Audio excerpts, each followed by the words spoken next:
कैसे हैं आप सभी लोग। आशा करता हूँ आप सभी लोग ठीक होंगे। तो आज की कहानी हमारी मैडम जी के द्वारा आपके कानों तक पहुँचेगी। तो आइए चले सुनते हैं। तो बच्चों, आज की कहानी का नाम है शेर और उसकी मूर्खता। तो ये कहानी कुछ इस प्रकार से शुरू होती है। एक शेर होता है, वो जंगल का राजा होता है। वो अपने सामने सभी जानवरों को बुलाता है और कहता है कि तुम्हें मेरे सामने झुक के रहना पड़ेगा, और सभी जानवर उसकी बात को मानते हैं। पर वो शेर इससे भी खुश नहीं था। फिर कुछ दिनों बाद उस शेर ने सभी जानवरों को फिर से इकट्ठा किया और बुलाया।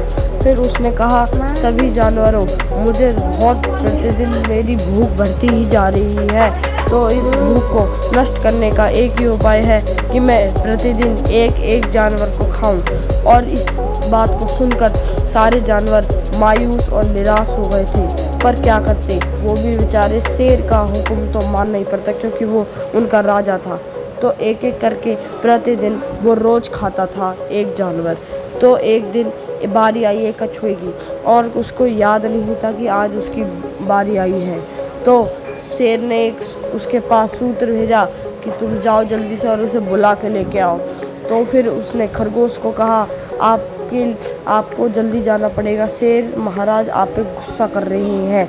तो वो तुरंत घर से निकल जाता है। तो तभी वो लेट पहुंचता है और शेर कहता है, तुम इतने लेट क्यों हो गए।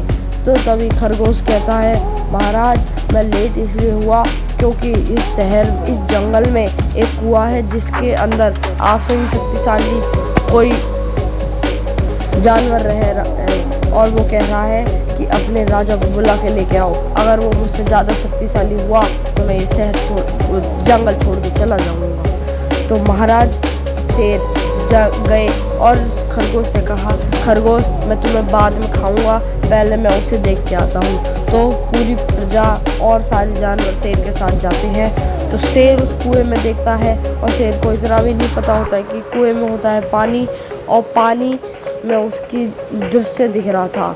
तो वो शेर कुएं में चिल्लाता है, कौन है। तो वही आवाज़ गूंज के वापस आती है, कौन है।